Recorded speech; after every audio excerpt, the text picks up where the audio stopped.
Welcome to my first episode of my podcast. Today I'll be talking about how to start your business as a teen. I've started this podcast because I want to inspire teens to start their business as early as they can.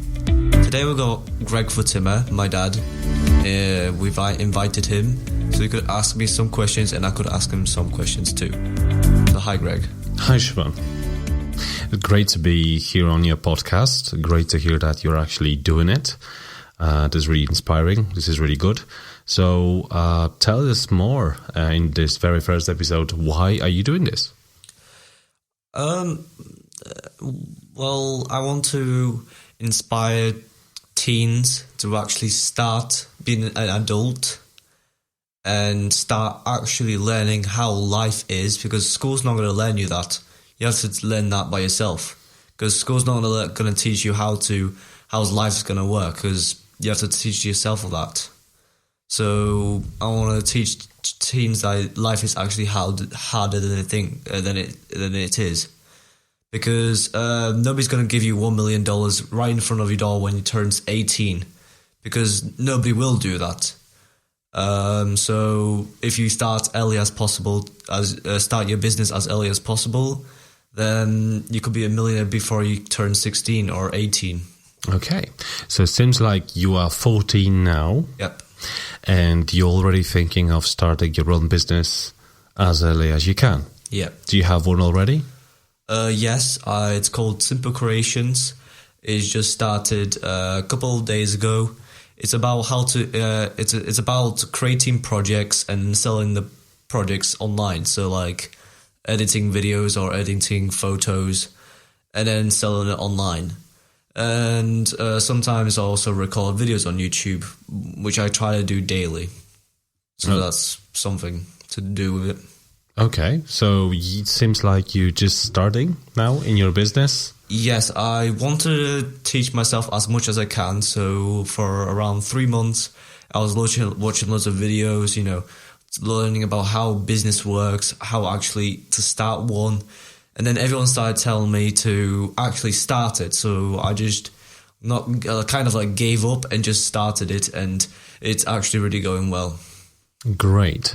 So it's interesting when you said that school won't teach you what the real life is about or something like that. Could you repeat that again? Yes. So when I was at school in year 9, we had to choose 2 subjects. So I chose business and computer science. And for the first year, we had business. And so I went to that business. I thought I would learn something, but I didn't learn anything. I just used I just used common sense to answer the questions and got all the answers right, because there was nothing I could learn from that. And the only way you can actually learn is by experience the actual, the experience life actually. And if you start early, then you don't have to experience it when you're 18 and then your brain's messed up and you could actually become homeless because you don't know what to do. So it's better to start as early as you can, because if you fail, then you always have a house and stuff like that. You'll never become homeless because you still live with your parents. So it's better to start as early as you can. Okay, so you're afraid that if you don't start early enough, you might become a homeless person? No, I don't fear that. A couple of years ago, I did not have a dream. I just wanted to, play video games, and that's it. And I didn't really feel special, or I didn't want to do anything in life. I just had this feeling that someone's going to come to my house and give me $1 million, But that's not going to happen. Is that what you thought? What you believed? No, that's what people think, and I thought the same way as them. So, I'm going to become 18 and then I'm going to start. But then they never do. Then they have bills to pay, and then they'll never achieve their lifelong achievements they always wanted to become or to achieve. So it's better to start always as young as you can, because you always have support by your parents and maybe if your parents have a business, then it can help you too with it. Okay. So, great. So you also said something about the school and about doing business class in school, and you said that you didn't learn anything from there. Is that really the case? You haven't learned a bit? No, because I never got taught business. My dad's a businessman right here, and he taught me a little bit about electronics, websites, but not actually about business because I was too young to learn about that. But when they actually taught me business, I wouldn't even listen because I ignored it or messed around in class because it just didn't really interest me because it was too easy for me, and it didn't teach me anything. So what's the point of listening or even being in a class? Because there's no point of learning if you already know all of it, Okay. So then you left school. Is that what you did? Yes, I left school at start of year 10, and now I'm becoming a homeschooled. I'm homeschooled, and I teach by myself. 4 hours a day. I try to stick to that. It's pretty hard, but that's what happened. So I left school because they didn't really teach me that much. Okay, so how do you feel now, comparing to the times when you were going to regular school? Well, I was actually a little bit trapped. I was trapped. My friends were not like really inspiring me. I think I was hanging out with wrong friends by the time because they didn't inspire me. They didn't have the same achievements. Like my friends wanted to be a doctor or a policeman or a Lamborghini engineer, but they haven't even started yet. Mm-hmm. And I'm the only one who's already knows everything, but I haven't started yet too. So this year I thought about, I would start my business and actually have everything already ready before I turn 18. Okay, great. So I understand. So you want to actually do things rather than just constantly learning and trying to get more knowledge. You just want to start doing something and just experience it. Yeah, because learning is so secondary. Because if you learn about something, you're not 100% experience. Because look, if you watch a video on YouTube how to build a PC, you won't know 100% how to build it because you never actually build a PC.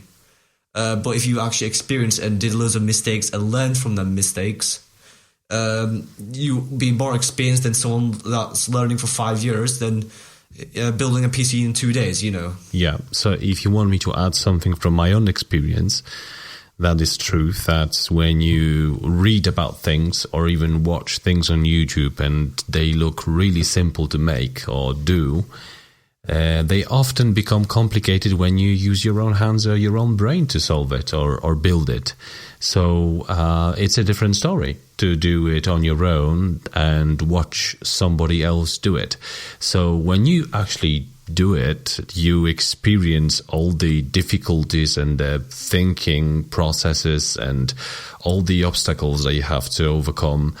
And then you have to solve all these, answer all these questions and solve all these different problems. And you might come up with different ideas than the person who showed you how to do it, so you can even do it even better or you can not do it at all.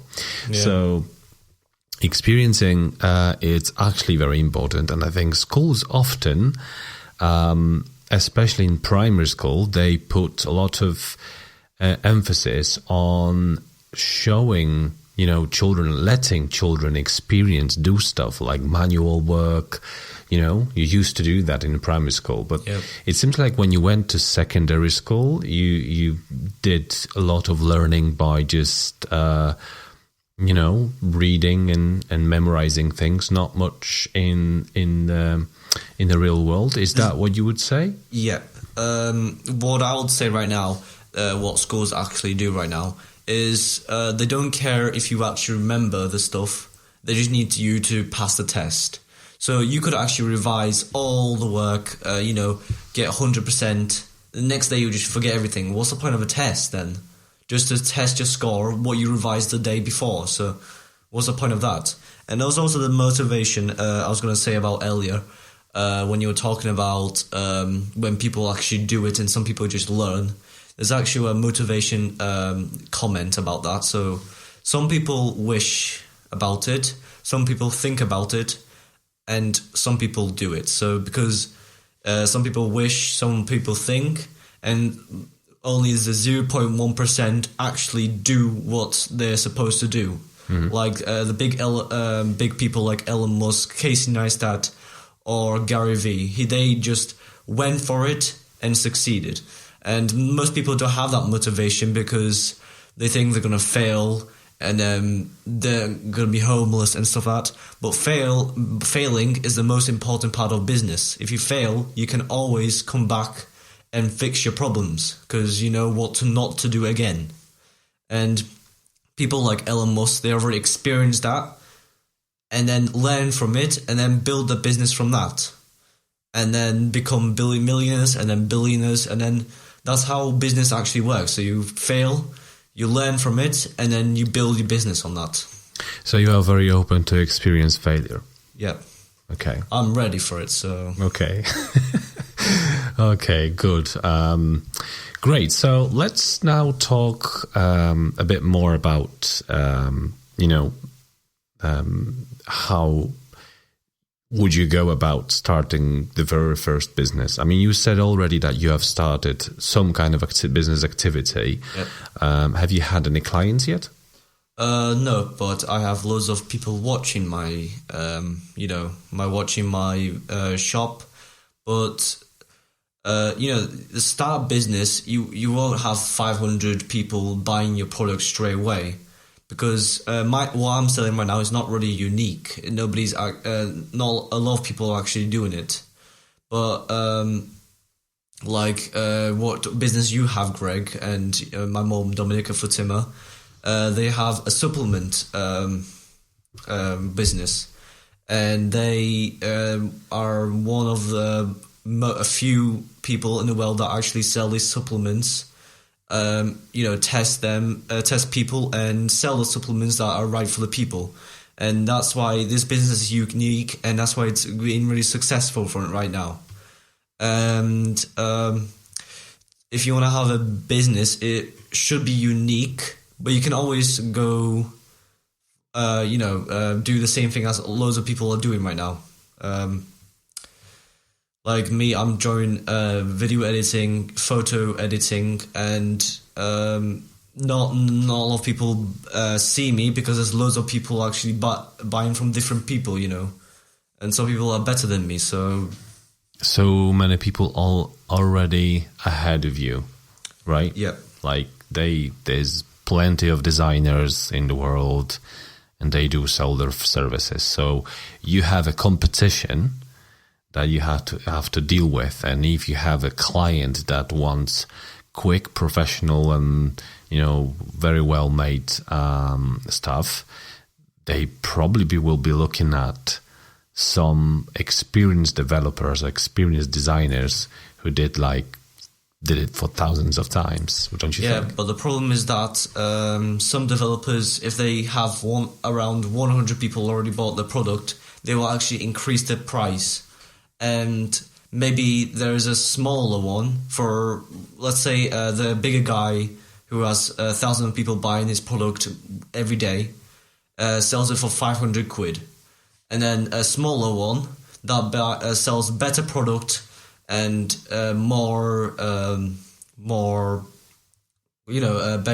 better quality product for 100 quid. At a better price. At a better price. Some people actually look at the bottom and, get it as cheap as they can, but the best quality, Mm-hmm. So you want to be a person who sells similar or better quality for less money. Yeah, that's the start for now. I'm just trying to get a couple of people buying my product, and then I could probably do something else, and then try to find out something unique that I could sell, Like let's say Elon Musk, he is founder of SpaceX, Tesla. He invented he didn't invent Tesla, but he invented electric cars. So he made something unique that sold loads of Teslas because of the unique idea of loads of people were thinking about making an electric car, but they never did. So, and Elon Musk just stepped in, did the job for them, and now is a billionaire because of that. So now we're talking about, for the last few minutes, I think we're talking about different type of businesses, okay? And positioning yourself in between the competition as well on the market, positioning yourself on the market. So first, let's talk about different kind of businesses. And you mentioned our business, your parents' business. One of them is, So there are 4 businesses that you can actually do. Okay, let's talk about this kind. It's not what kind of job you can become a millionaire. Let's say that. 5 different steps you can become a millionaire. The first step is actually having a job, waiting 60 years, doing that job, collecting the money until you get that $1 million. And you have that $1 million, and then you're gonna die soon because you're so old already. You're probably around 70, 80 years old, and you just earn that $1 million. So that that's the worst way you can actually earn $1 million. Then there's a second way. You become a celebrity, football, rugby, basketball, and earn millions. But the problem with that is that if you injured, they won't pay you, and you can become bankrupt. If you break your spine and you need a wheelchair, nobody's going to pay for you for that. And the third one is actually having a business and failing every single time and learning from that, and then growing your business. And I think there's 3, not 5, ways to become a millionaire. Okay. Yeah. I know another one. It's the chances are, if you play lottery, you might one day you win lottery. Yeah. But they spent it within a month, so there's not a lot of point. Obviously, there is no guarantee that you win a lottery, anyways. But yeah, great. So you described 3 or 4 different ways of becoming a millionaire. Now, what I'm interested about is, what kind of when you look at starting the business, you can either sell products, and it could be someone else's products, as we do, supplements, they're produced by someone else, and we just import them, and we sell them to customers. And these customers want these supplements, and that's why we provide it to them, yes? Yep. So we solve this problem, and we sell someone else's product. Another type is when you sell your own product. Like you're talking about Elon Musk a lot.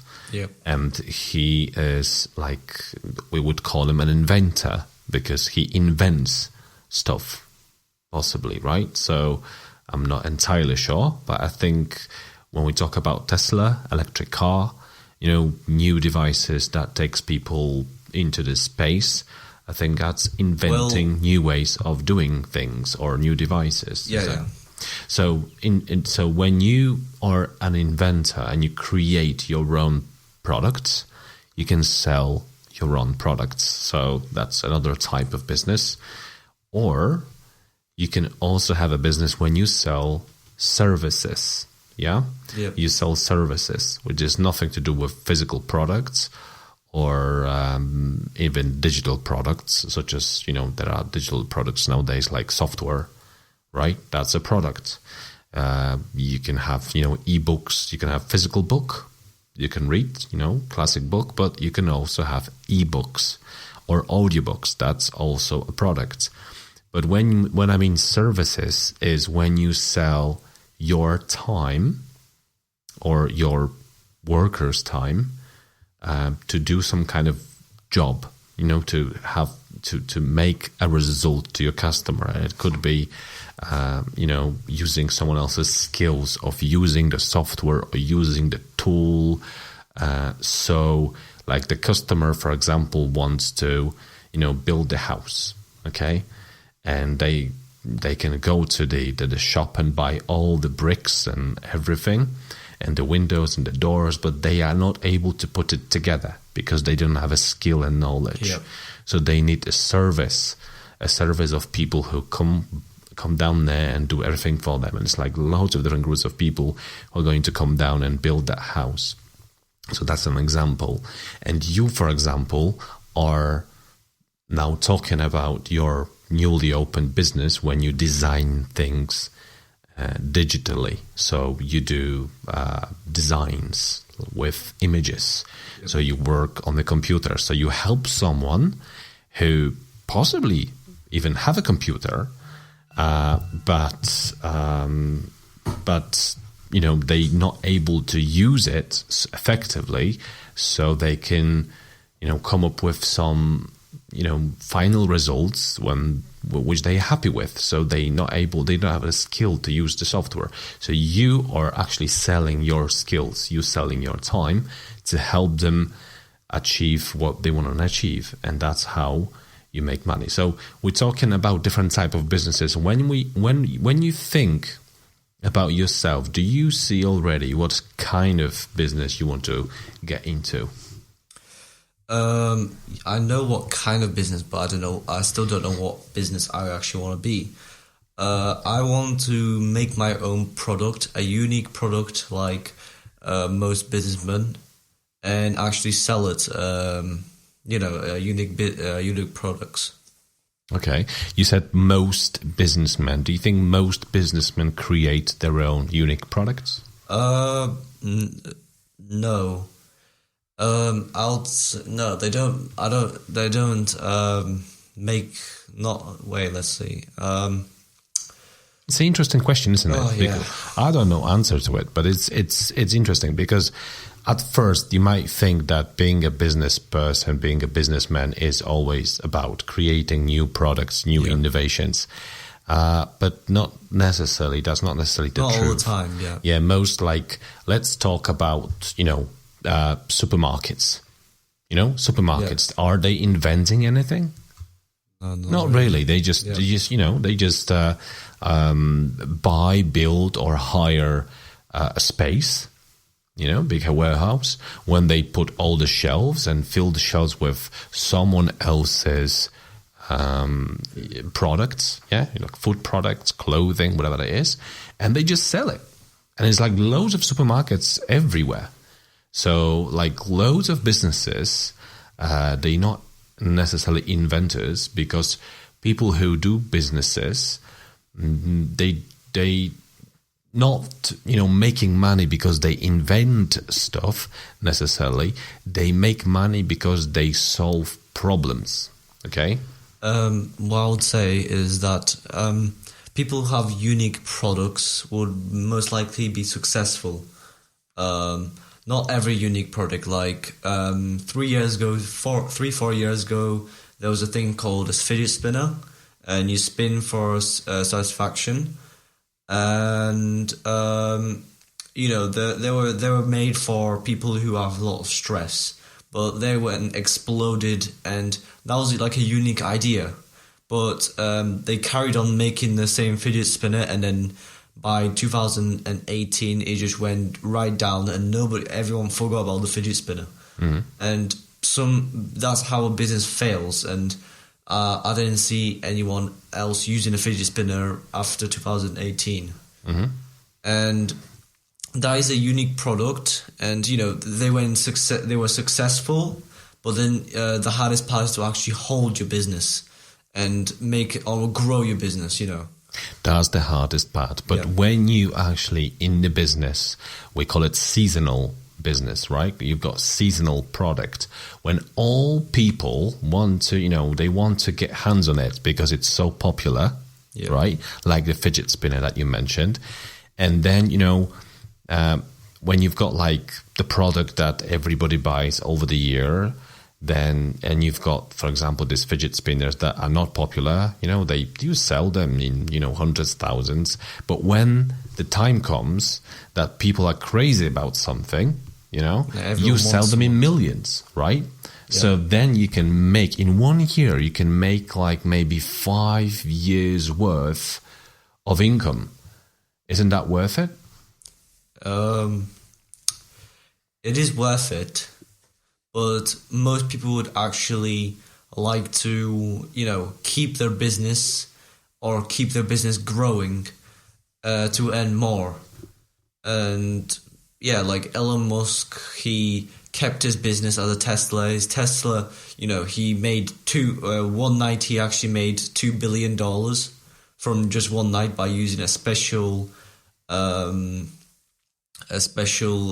way of actually creating money. I think it was like an advert about Tesla, and it earned him around $2 billion, from Tesla. Thanks for listening, and thank you for having me, Shimon, in the very first episode, and good luck. Very nice to have you. With another one. Thanks. Okay. Great to be here. All right, bye. Bye. Thank you for listening to my podcast, and please follow me on Spotify and iTunes. Also consider subscribing to my YouTube channel, where I'll be uploading videos of the podcast. My next episode will be soon, and go check it out if it isn't already out.